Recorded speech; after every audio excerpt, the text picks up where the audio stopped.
మరి ఎంతో పురాతన చరిత్ర కలిగినటువంటి భాగ్యలక్ష్మి అమ్మవారిని ఈ రోజు దర్శించుకోవడం చాలా సంతోషంగా ఉంది.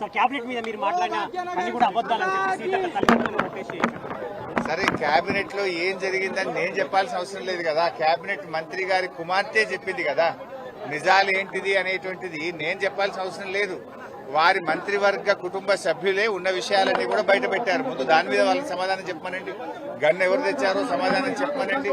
ఇవాళ ఎందుకు పారిశ్రామికవేత్తలకు తుపాకులు పెట్టి అక్రమ వసూళ్లు చేస్తున్నారో దానికి సమాధానం చెప్పండి.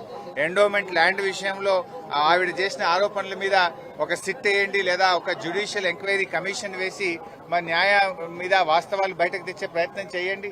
ఎందుకు దాన్ని హషప్ చేసే ప్రయత్నం చేస్తున్నారు? ఇలా 3-4 అంశాల మీద అక్కడ ఆరోపణలు వచ్చినాయి. వాటి అన్నిటి మీద ఒక సిట్టింగ్ జడ్జితో జ్యుడిషియల్ ఎంక్వైరీ వేయండి. అన్ని విషయాలు బయటకు వస్తాయి కదా. ఇవి మేం చేసిన ఆరోపణలు కాదు, మీ కేబినెట్ మంత్రులే చేస్తున్న ఆరోపణలు, మీ కేబినెట్ మంత్రుల యొక్క కుటుంబ సభ్యులు చేస్తున్న ఆరోపణలు. వీటన్నిటిని బయటకు తీయండి. బయటకు రావాలి. నిజంగా మీరు తప్పు చేయలేదు అంటే, మీరు ఇలాంటివి జరగలేదు అంటే విషయాలు బయటకు తీసుకురండి. తప్పు చేయకపోతే పోలీసులు మంత్రి గారి ఇంటికి ఎందుకు పోయారు?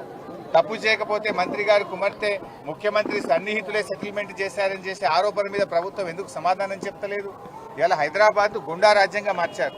ఒకప్పుడు బీఆర్ఎస్ ప్రభుత్వము పెట్టుబడులకు స్వర్గధామంగా మారుస్తే మీరు గన్ కల్చర్లు పెట్టి పెట్టుబడిదారుల దగ్గర అక్రమ వసూళ్లు చేసి వాటాల్లో పంచుకోవడంలో తేడాలు వచ్చి మీరు తన్నుక చేస్తున్నారు.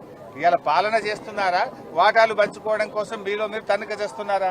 ప్రజలు బాధపడుతున్నారు, ప్రజలు ఆలోచిస్తున్నారు. బీఆర్ఎస్ హయాంలో రెడ్ కార్పెట్ వేసి పెట్టుబడిదారులను ఆహ్వానించింది బీఆర్ఎస్.